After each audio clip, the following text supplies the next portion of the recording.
Bueno, buenas tardes. Estamos aquí desde este nuevo espacio virtual del Museo de Arte Moderno, Museo Moderno en Casa, charlando con un gran escritor e historiador argentino, Felipe Piña. Gracias, Felipe, por aceptar nuestra invitación. ¿Qué tal? Eh, ¿Cómo estás? A ver, ¿qué decís? eh, bueno, estamos, durante esta época en el museo hemos implementado a través de los distintos equipos un sistema de comunicación tratando de que así como antes la gente nos visitaba en el museo, visitar a la gente en sus casas a través de este medio, y la idea es, a partir de algunas obras de arte y a partir de exposiciones y trabajos de investigación del museo, reflexionar sobre temas que hacen a esta situación concreta en este momento y además acerca de tópicos que nos tocan a todos los argentinos. Obviamente que en este momento lo que nos pasa es que estamos pensando cada uno encerrado en su casa y estamos pensando una nueva manera de dónde están las fronteras. Y eso nos hace pensar en quiénes somos, qué sociedad somos, eh, cómo es pensar la nación, cómo es pensar la sociedad. eh, y se nos ocurrió invitarte porque justamente este año se cumple un aniversario de el nacimiento y de la muerte de una figura que fue central en ese punto, que es Manuel Belgrano, ¿verdad? Exactamente, estamos en el año belgraniano, se cumplen 250 años del nacimiento, el 3 de junio, y 200 años de la muerte, el 20 de junio.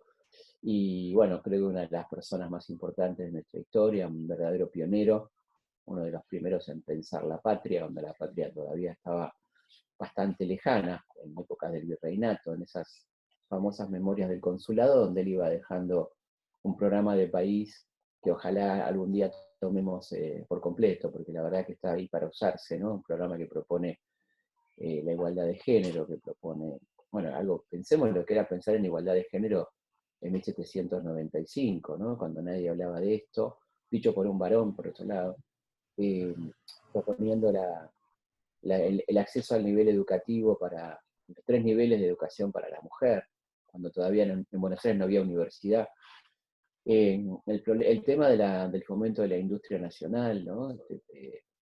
Planteando que debería ser una de las actividades más importantes, entendiendo que la ganadería y la industria y la agricultura sola por sí no alcanzaban, que había que transformar la materia prima, el cuidado del medio ambiente, ¿no es cierto?, de los ríos, el cuidado de no caer en el monocultivo, por lo tanto rotar las plantaciones, modificar los sembrados, mejorar las condiciones para los trabajadores del campo. El tema de la educación, ¿no?, que es un tema central para él, todo lo que Temas, viene. sí, temas que todavía hoy nos siguen interpelando, que están quizás tan o más vivos que en el momento en que él los pensó y los escribió, porque tomaron una nueva dimensión. Lo que pensaba yo a partir de algunas de tus reflexiones acerca de la figura de Belgrano, es que a él los debe haber marcado enormemente su formación como intelectual, ¿verdad? Absolutamente, que se da concretamente en España. Llega el momento de la Revolución Francesa, comienza a estudiar en 1789, justamente en ese año, tanto en Valladolid como en Salamanca.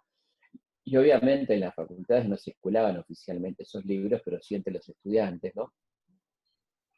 Los libros prohibidos, los de Voltaire, Rousseau, Montesquieu, los fisiócratas, los autores liberales, ¿no? Todo esto, que además él obtiene un permiso papal para leer esos libros por sus buenas calificaciones, le dan un permiso especial, que es hoy nos resulta curioso porque dice que le está permitido a él personalmente leer los libros de historia, sociología, filosofía, no así los de pronósticos y los pornográficos, ¿no? Y él le dice a un amigo una carta que no hay problema porque eso se consigue en todos lados, que no Sin había ningún problema.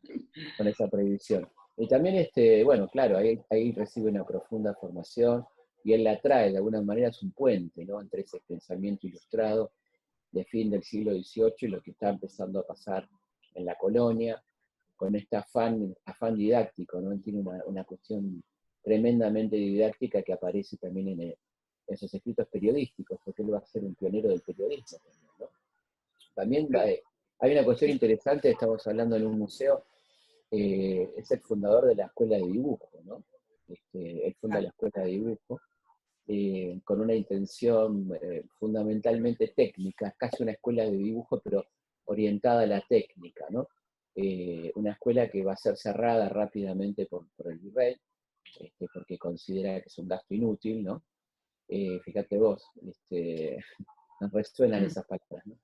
Y entonces, bueno, es un pionero también de esta cuestión del arte en nuestro país, ¿no? De fomentar... Parte del oficio, de la industria cultural valorizada, ¿verdad? Exactamente, la industria cultural, porque está planteando justamente un dibujo vinculado a algo productivo, el dibujo de planos, pero también el dibujo en general, ¿no? Por eso hay una escuela de dibujo que lleva el nombre de Belgrano, ¿no es cierto? Es un homenaje a alguien que hizo tanto por la cultura en general. Así que yo creo que es siempre muy bienvenido acordarnos de él. Ojalá que, viste que a la gente le gustan los números redondos, ojalá que este 250 y 200 sirva para tenerlo muy presente, porque nos va a hacer muy bien tenerlo presente, sin ninguna duda. Vos sabés que en el museo desarrollamos un muy importante proyecto educativo que tiene justamente como fin acercarse no solamente a los niños y a las escuelas, que son básicamente grandes destinatarios de nuestro trabajo, sino a todas las comunidades, a distintos tipos de comunidades, para acercar el arte a todo el público. Y en ese sentido me parece que es muy cercano nuestro interés con el trabajo que vos has hecho durante toda tu carrera de acercar la historia como disciplina en ese límite tan complejo que es la divulgación de una especificidad, y justamente nosotros estamos en contacto gracias a la gentileza de Editorial Planeta y de Adriana Fernández, que es tu editora, eh, porque uno de los proyectos que vos estás encarando este año es un libro Belgrano para chicos, ¿verdad? ¿Cómo es escribir historia para chicos? ¿Es distinto que escribir para adultos?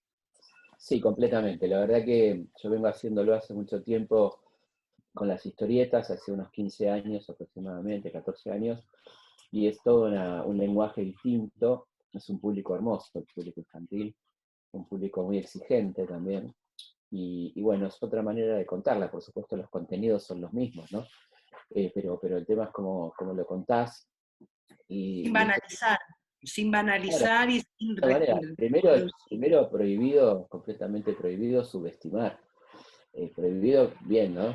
En este caso la palabra prohibido tiene un buen sentido, o sea, yo creo que es un público altamente sensible, altamente inteligente, muy inquieto, muy de preguntar y de querer saber, muy lindo eso que me pasa mucho, porque voy mucho a las escuelas, muchas veces con la querida amiga Adriana, vamos a las escuelas juntos y es una experiencia hermosa, ¿no? De ver cómo los chicos preguntan, porque yo no voy a dar charlas, sino que voy a responder preguntas que los chicos trabajan con los docentes durante una semana, me parece mucho más útil y más entretenido para ellos, entonces se da todo un diálogo, así como una entrevista pública, no sobre mi persona, sino sobre los personajes históricos de los que vamos tratando, ¿no? Y bueno, esto tiene que ver un poco con lo que pasó el año pasado con los cuentos del abuelo José, que fue el libro sobre San Martín y sus nietas, que le gustó mucho a los chicos, también me encantó hacer, es un poco imaginarnos a José de San Martín abuelo, contándole a sus nietas su vida, pero también sus lecturas, sus pasiones, habla del Quijote, habla de qué le gustaba leer, cómo le gustaba la pintura, ¿no? Ese vínculo tan profundo que tenía don José con el arte, a partir de una realidad que él nombra mucho a sus nietas y esta vida de Boulogne-sur-Mer y la vida de Grambourg, de su exilio francés, ¿no? Así que un poco nos pareció lindo en este año también hacer algo con el mismo estilo, pero hablando de Manuel, que también tiene muchísimas historias para contar, en este caso no a sus nietos, sino un poco pensamos a las chicas y a los chicos de las escuelas que él quiso fundar, que no se terminaron de fundar, ¿no? como un legado también dejar estas historias suyas y de gente querida que conoció, o de gente que admiró, ¿no? En eso estamos en este momento trabajando y con mucho Y placer. y en ese formato de la historieta que es contar con imágenes, o sea que aún ahí también tenemos un vínculo, porque, y en el caso de Belgrano, el tema de la imagen, más allá de que haya fundado la escuela de Sí, dibujo, es central, porque es el creador de la imagen que nos representa.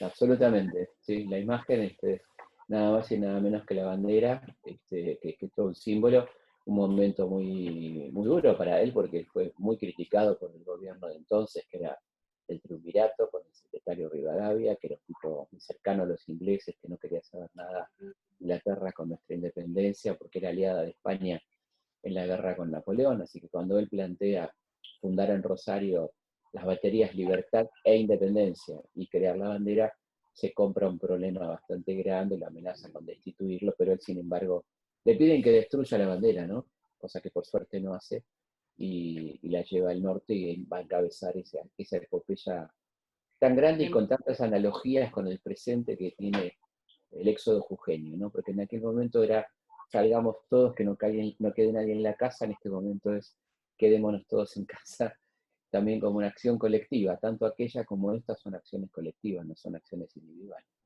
me parece. Sí, de cómo son acciones colectivas que impactan en temas que algunos de los temas en los que hemos discutido y realizado acciones con artistas y acciones Sí, educativas, y tienen que ver justamente con el bien común, con el lugar común, qué es el lugar común, cómo se redimensiona pensar qué es el lugar en común ahora, y cómo en ese sentido, bueno, nos hace pensar la identidad de otra forma, y por ahí visitar la figura de Belgrano y recuperar ese ideario nos permite también pensar el presente, ¿no?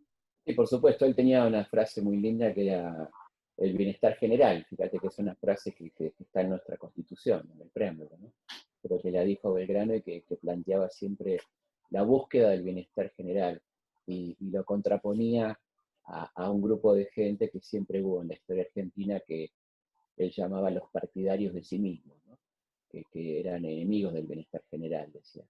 Y fíjate vos qué actualidad que tiene esto, pero son dos conceptos muy interesantes, ¿no? En este momento los partidarios de sí mismos, digamos, es lo peor que puede pasar, ¿no? Que la gente se ocupe solamente de sí misma en un contexto como el que estamos viviendo. Y siempre uno debe propender al bienestar general, ¿no? Que es un concepto muy lindo, bueno, que todos estemos bien, pero entendido políticamente también, ¿no? O sea, para que eso pase tiene que pasar una serie de cosas, que es lo que él propone como programa, ¿no? Esa inclusión, esa ampliación de la producción, la mejora de la producción agrícola, de la producción industrial, la educación. Él entiende la educación como un tema eminentemente económico, él lo pone en el centro de la economía, dice que un país no puede nunca progresar si no tiene su gente educada, ¿no? En este sentido, yo creo que cuando hablamos de educación y un museo es un lugar de educación permanente, de lo que entendemos por educación permanente, que es un viejísimo concepto que a mí me encanta, ¿no? Poner es un concepto de los 60, ¿no? Supongamos, pero que a mí me encanta como concepto, esto de que todo el tiempo tenemos que estar educando. Y un museo es un lugar de educación permanente, ¿no? Donde la gente se va a educar, donde se sigue formando, ¿no? Porque esta idea de que solamente aprendemos frente a un aula es un poco caduco, me parece, ¿no? Sí, y como un alimento también, es parte, el arte y el pensamiento también nos nutren y nos permiten ir adaptándonos a nuevas situaciones, como es este caso, en el que todos, el museo tiene que volver a pensarse, la historia tiene que volver a pensarse, la economía tiene que volver a pensarse, ¿verdad? Totalmente. No, y cómo le permite, digamos, a los padres, a los hijos, a hijas, bueno, me acuerdo de una anécdota hermosa de cuando vino la muestra de Madrid hace muchos años. Cuando vino la muestra de Madrid, yo estaba en la muestra y había un papá con una nenita chiquita, tendría 5 años, y estaba el famoso Cenepampi, ¿no? De Madrid. Y entonces la nena le pregunta, ¿qué quiere decir esto? Y quiere decir que esto no es una pipa. Y entonces le dice, papá, ¿cómo no es una pipa? Sí es una pipa. Y el padre, que lo felicité por esa maravilla didáctica, le dijo, así que es una pipa, fumala, anda y fumala. ¿no? Y le explicó en un segundo lo que es el arte, lo que era el surrealismo, lo que es el arte como independientemente de la copia de la naturaleza, todo lo que significa eso, ¿no? Y estas cosas te las permite un museo, esa maravilla de ese momento íntimo entre ellos dos, y a la vez una clase extraordinaria de qué es el arte, ¿no? Yo creo que por eso es tan valioso los museos, ¿no? Me parece a mí. Y es todo un gran desafío, como también lo es la escuela y cómo es pensar todo en este momento, cómo se resignifican todas las instituciones, creo. En este momento estamos Sí. pensando, y por eso recuperar una figura como la de Belgrano, que fue tan pionero en pensar cuando, por ejemplo, la frontera de la nación no era la frontera de la nación tal como la pensamos hoy. No, era Eh, una frontera móvil, tremendamente móvil, por eso esa lucha en el norte, por eso el éxodo, ¿no? Fíjate que el éxodo implica un corrimiento a frontera porque la patria terminaba donde terminaba la gente, ¿no? Donde terminaba esa gente que estaba buscando volver a su lugar. Entonces, mientras tanto, la frontera se iba corriendo, iba avanzando el enemigo, mordiendo los talones de todo este pueblo, el pueblo jujeño que con Belgrano a la cabeza se produce este éxodo, ¿no? Que tiene pocos precedentes en la historia, y que luego va a poder volver y correr la frontera nuevamente al norte, ¿no? Después de la batalla de Tucumán y Salta, y establecerse ahí, la aparición de Güemes, ¿no? Que es un nombre frontera, si querés, ¿no? Es sí. un nombre que nos remite a la frontera, es decir, aquel que él supo sostener con sus gauchos, con las infernales, y un hombre muy querido y muy admirado por Belgrano, ¿no? Con una correspondencia exquisita entre ambos. Y bueno, esos tres grandes que están ahí poniendo el pecho a las balas, que al mismo tiempo San Martín está preparando el cruce, empieza a preparar el cruce, ¿no? Todas estas cosas que nos pasan y que también tienen que ver con la frontera, no como un elemento diferenciador, sino como un elemento, como decís vos, de identidad, básicamente, ¿no? Sobre todo porque la frontera del otro lado no era como un país amigo, sino que era el enemigo, no era aquel que no quería sojuzgar en aquel momento. Entonces, esa frontera adquiría una significación muy importante, ¿no? No el concepto que podemos tener hoy de frontera como elemento que nos puede separar, en un sentido con Un algún hermano, vecino. con un vecino, no es el caso. Acá estamos hablando del tipo que te venía a robar, que te venía a matar, que quería apropiarse de tu identidad, bueno, como lo venía haciendo desde la conquista de América, ¿no es cierto? Así que Y es un ahí momento, también es muy interesante la propuesta ya que hablabas de la conquista de América, cómo él propone, por ejemplo, un rey inca, claro, y cómo completamente. Bueno, reivindica a los pueblos originarios, ¿no? como que disruptivo, ¿no? Porque pensá que es un tipo que viene en ese momento, 1815, él va a una misión a Europa y vuelve y llega justo para el Congreso de Tucumán, no va como diputado, sino como informante, como invitado especial, para contar qué vio en Europa. Y en Europa lo que vio fue la caída de Napoleón, fue la vuelta de los príncipes y los reyes a sus tronos. Vio también en el Congreso que había un espíritu monárquico, entonces él plantea algo realmente increíble que sorprende a todo el mundo, que es, si vamos a coronar un rey, coronemos un inca, ¿no? Reivindiquemos a los pueblos originarios. Esto en 1816 sonaba muy raro, por supuesto, y nada más y nada menos que el hermano de Tupac Amaru, ¿no? Juan Bautista Tupac Amaru, que estaba en ese momento preso en una cárcel española en el norte de África, así que era como toda una reivindicación. El único sobreviviente de la familia Tupac Amaru, que fue masacrada, como todos recordarán, en 1780. Entonces, bueno, esto provoca una fuerte revolución en el Congreso.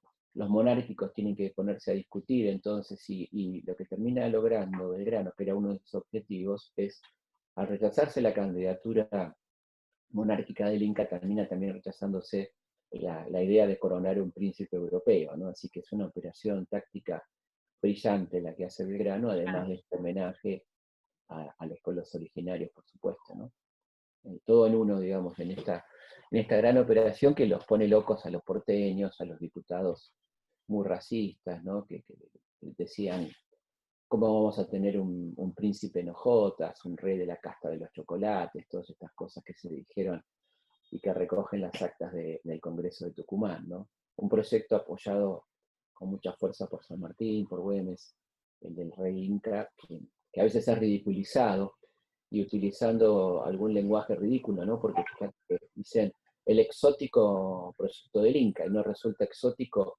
Había algunos que querían traer un zar de Rusia acá, ¿no? Eso no era exótico, el exótico era el Inca, ¿no?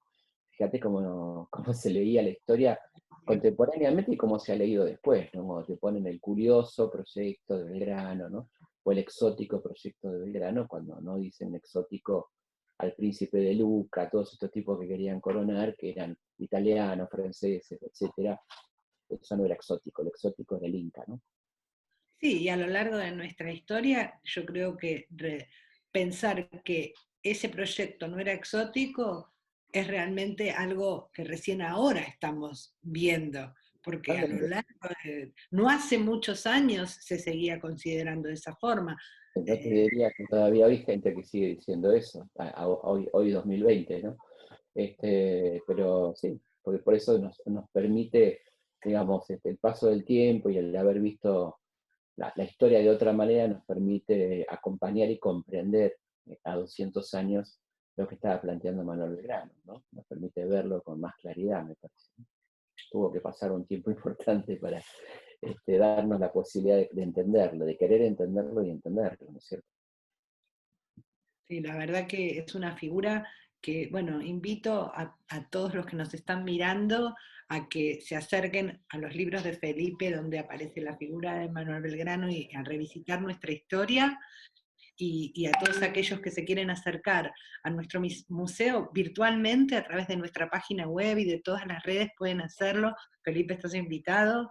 Justamente en estos días acabamos de lanzar un libro con una imagen que es la bandera argentina, realizada por un artista argentino maravilloso, Sergio Abelo, eh, donde también, como a través del arte y del arte contemporáneo argentino, se puede revisitar y repensar la imagen y la nación, de alguna forma, cómo cada artista nos da una visión de mundo que nos abre la cabeza, que nos permite dialogar con el otro, así como hemos dialogado con vos, que nos has iluminado con un montón de información y de opiniones, y con esta manera tan accesible que permitís de acceder.